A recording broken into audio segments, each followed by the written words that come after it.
Nick Darr here with Big Z Media. Hope you enjoy the episodes of Business Over Brew, and pleased to have the Riverbend Growth Association as the sponsor of this program. Our missions are kind of the same, really. We're attempting to educate people about business, foster business in the Riverbend community. The Big Z has been a member of the Growth Association forever, probably back to our inception as a company almost. We have always been members of the Growth Association, have gotten a lot of benefits from it. There's so many networking opportunities you can take advantage of. I've met so many great people just because I've been a member of the Growth Association and taken advantage of all the events that they have, plus just some of the resources they provide you, the relationships you build, just lots of great reasons to join the Growth Association. They do a lot of great things in the community as well. They highlight a different nonprofit every month. So really, they're just invested in the community here, and especially the small business community, which is what Business Over Brew is really all about, which is helping the small business community, because it's so important to any community to have a thriving business community. And the Growth Association has really helped with that. If you want more information about joining or events that might be coming up, they have events all the time that you should definitely take advantage of. I'm going to give you the website to go to. Just head to growthassociation.com. You can get a membership directory. You can see who's taking advantage of it. You can see about the events that are there, learn more about possibly becoming a member. Or if you already are a member, you can find out what's going on with the Growth Association at growthassociation.com. So just again, big thank you to the Riverbend Growth Association for sponsoring Business Over Brew. Welcome to Business Over Brew. Nick Darr with Big Z Media here. Pleased to be joining you once again from the Great Rivers Tap and Grill. Great restaurant here inside the Best Western Premier Hotel. They have terrific food, really a nice hidden gem here in the Alton area, and we highly encourage you to check it out here. Great Rivers Tap and Grill inside the Best Western Premier. Pleased to be joined in this episode of Business Over Brew by Kyle Ogden from Helmkamp Construction. Kyle, thanks for coming on the show. Appreciate it. Thanks for having me. Let's start here. Just tell us a little bit about how your story. How'd you get involved with Helmkamp and kind of from college to here, let's say? Yeah, so I started as an intern with Helmkamp Construction, and went to Western Illinois University. I'm originally from Carrollton, Illinois, and I just wanted to be in the area. So just kind of by doing some looking around, I came across Helmkamp Construction. I was fortunate enough to be able to interview with them, and I've kind of been here ever since. Really long, I think the history of Helmkamp goes back to 1935. 1938. I was close. Yep. But I mean, a long storied history. Tell us a little bit about just the history of the company. Yeah, absolutely. So like you said, we've been around since 1938. It is I want to say fourth generation family owned company, but technically it's three. So it started out with the Helmkamp family. So Gilbert Helmkamp was the founder. Started in 1938 as an excavating and trucking company. And then as the business grew, it started going from just trucking and excavating into more construction, equipment rentals, things like that, cranes. I think in the mid-'70s, Helmkamp was the largest crane rental provider in the Midwest. And that's whenever Gilbert's son and Jack and son-in-law Byron Farrell were involved. Byron took over the business. His son Brad took over the business, and now the fourth and only non-family member owner is Rob Johns, who has been in control of Helmkamp since about 2018. What did you know of it as a younger person growing up? Really, not much, and I kind of feel silly saying that. I was just looking for a job. Right. And, through some connections, through my father, he had worked around Helmkamp Construction, and, consulting with him saying, what do I do? Who do I maybe want to go try and work for? He said, I don't know. I've worked around a few construction companies, but you want to go there because it seems like those people are family. That's the feeling I get whenever I've worked around them. So, that's pretty much what sold it for me. Right. Something to be said too for a business that's been around almost 100 years now. Yep. Obviously they must be doing something to continue that success. Absolutely. Yeah. We have a lot of long tenured people kind of if you look at us compared to others. I've been here. This is the start of my 16th year. There's, two other folks that hired in within a year of me. Another one that's maybe got a year more. So, we're averaging 10 years plus for most of our office staff. And a lot of our superintendents have been with us for, one's, on his 38th year. So, again, I think that the family vibe is something that's real within the company. What are some culture things you do to maintain that? Because that's really kind of a rarity in today's business world. Yeah, really, it all boils down to, just trying to keep it simple, so if we make a commitment to somebody, we try our darndest to follow through with making sure we do that. We want to make, people feel like they're being heard, and really not even so much that. We want them to know that they're being heard, and, we want to try and, work with them and let them know that they're a valuable asset, to the company. Right. The company's changed obviously a lot from 1938 to today, as most businesses started out small, but has really grown now. To talk a little bit about your primary clients now, and a little bit about just what you guys do today.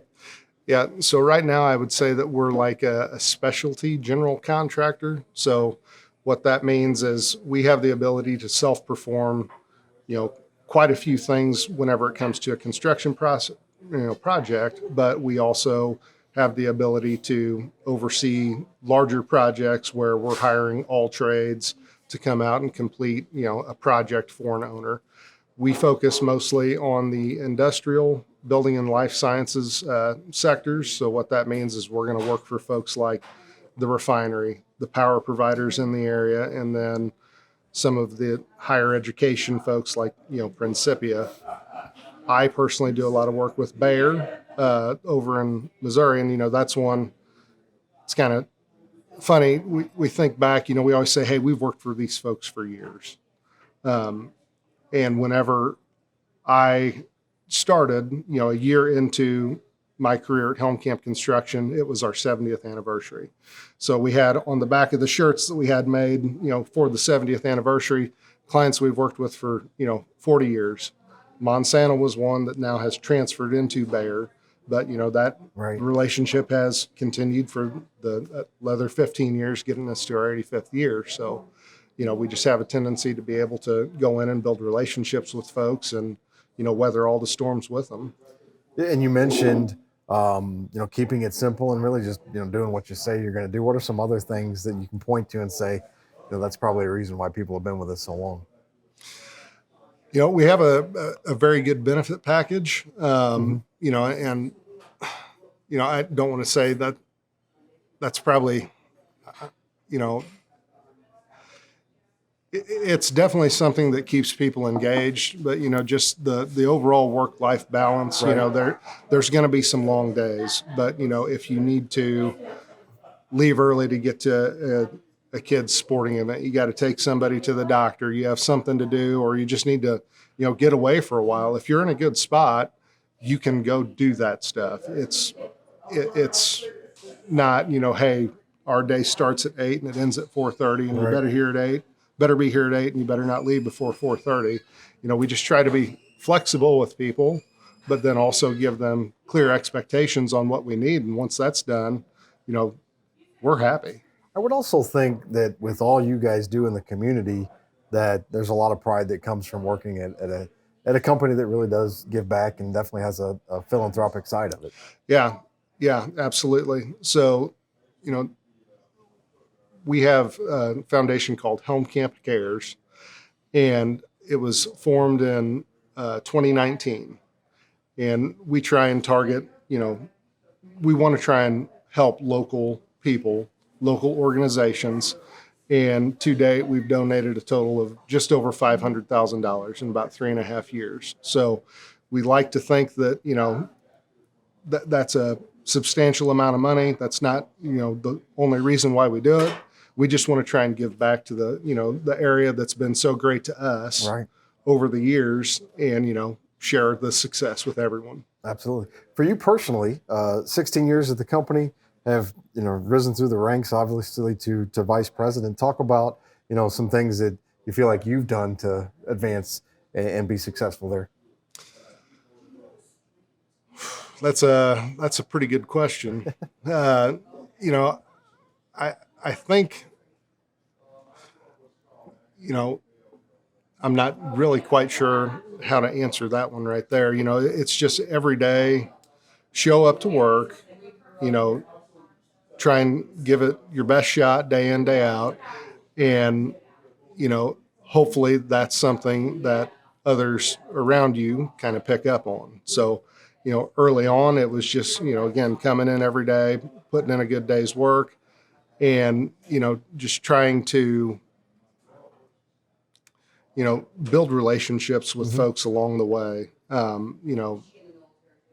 So I don't know that really answers your question, No, but that one's there, the self-evaluation stuff. I just wonder sometimes, how did I go from a kid that didn't know anything other than I generally like construction to, now I've become vice president. Right. It's just, it's something that I'm very thankful for because, Helmkamp Construction has offered me that ability to do it. I would say most people we've had on this show, there's a humility that comes with that they do feel that way. Like, it's like, well, I can't imagine the company would put me in charge of it, really. Yeah. But so there is that humility, I think, is probably one of those common characteristics between all the successful people that we've had on the show. Yeah. Yeah. I would say that's a very true statement. And, I've watched a few of these before, and it seems like some people are a little bit uncomfortable talking about that. Sure. But it's well, that's what we try to do here, is make people as uncomfortable as possible on the shows. You're doing a great job. Well, thank you very much. I appreciate that. What are some things that motivate you to succeed every day? I think it's just the way that I'm personally wired. I just want to show up and do whatever it takes to get the job done, and leaving, clients, folks, people that we interact with happy. We focus on what we call the repeat professional buyer of construction. So, for us, customer service is front of mind. Right. We need to make sure that we are, meeting folks' needs, because that's our best marketing tool that we have right now. Right. And if you're not showing up and putting in the work every day, it's going to show. And that's just something that, keeps us motivated. Right. What, along the lines of 16 years, what have been some of the biggest challenges you guys have seen at Helmkamp Construction during those years? It's the ebb and flow of just clients in general. Construction, it seems like it's cyclical. You have your highs and your lows, right, and you just have to be willing to adapt and ready to adapt, and always kind of have, a backlog behind you and a clear vision in front of you to make sure that you've got, I don't want to say a pivot, but that you need to start steering the ship this way to make sure that you're keeping things moving. Every business has issues, challenges, conflicts that come up. And I think probably what sometimes separates the good from the bad, or the good from the great, is the ability to deal with those issues. How do you guys deal with conflict, challenges, issues at Helmkamp? The one thing that I always try and run through the filter whenever there's something like that comes up for myself, or something that I want to try and coach someone on, is always try and look at it from the other person's perspective first. You don't necessarily know what all of their constraints are. Right. And, just because it may, be a conflict for us, doesn't mean we always need to be working towards trying to have a common ground with folks, because that's how we, stay in business. That's how we, continue to, work for these folks, that we're willing to work with them. But, there's not always going to be a way to have the conversation not be tough. It's Right. just that you need to, try and approach it in the manner of saying, how do we get through this, and put emotions aside, Right. and, you'll get through it. Yeah. Yeah. What goals do you have for the business for the next 1 year, 3 years, 5 years? For the next 1 year, we're just wanting to, try and maintain what we think we've got, coming through this slowdown. We had a very good year in 2022, our second best year on record. We want to try and keep that going. And then, really we're looking to try and maximize where we think, we have our operational backbone within the company, that we're getting as much as we can, out of the folks that help make the place run. Right. So, that's the long-term vision. We're really, I know it's not flashy to say, hey, we don't want to shake things up. We're looking to provide opportunity to the folks that, work with us.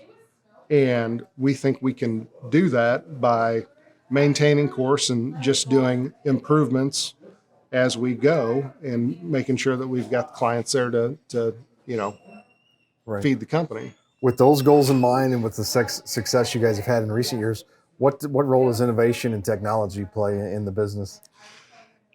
It's it's kind of a love-hate relationship with technology. Yeah. Construction is unfortunately one of the slowest adopters of new things. Right. But we're always looking kind of to say, how do we make sure that we're on the leading edge there?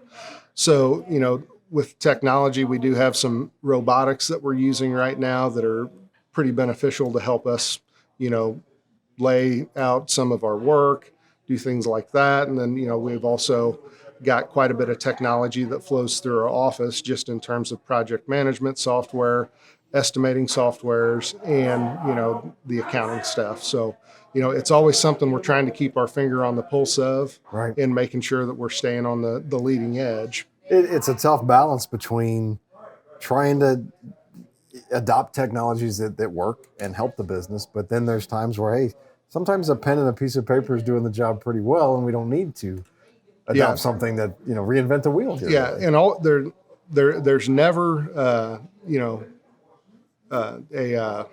trying to think of it, but there's always somebody that has the new thing that they're right, wanting you to try and adopt and use. Sure. We've got our processes that we try and stick by, and they work pretty well. But yeah, whenever it comes down to it, sometimes the pad of paper and a pencil is all that you need. Right, absolutely. Who have been some of your biggest mentors in the business and that have helped you along the way? Rob Johns and Brad Farrell. So again, current owner of Helmkamp Construction and previous owner of Helmkamp Construction. They've given me the chance to grow within the company, and just bring a lot of knowledge and value with no strings attached. They wanted me to be successful, and I'd like to think that it's shown, but they've been very selfless with not hiding anything, being very transparent, and wanting to be encouraging along the way to help myself and others, pretty much everybody at Helmkamp, reach their full potential. Right. What advice maybe that you would take from them, or maybe that you just learned on your own? What advice would you pass along to maybe young entrepreneurs or people thinking about opening a business? I would just say that, again, this is something that we always try and go back to, is keep it simple. Having clear communication with people, setting expectations and working towards those. I kind of chuckle because the clear communication is probably not going to come through on this video all that well. But, again, you don't have to make things complex to make it good. Figure out what you do well, try and simplify it as much as you can, and stay true to that course. Yeah. And chances are you're going to be successful. That's good advice. I think a lot of times we're looking for the shiny object or the big idea, and maybe not focusing on much as blocking and tackling, to use a football term. That's really what it usually boils down to, is execution. You win in the trenches. Right. Yeah. So, well, Kyle, thanks so much for coming on. We really appreciate it. If people want to learn more about the history of Helmkamp Construction, or maybe there's a potential prospective client out there, where can they go to learn more? You can go to www.helmkamp.com. All right. Kyle, thanks so much. Appreciate it. Thank you.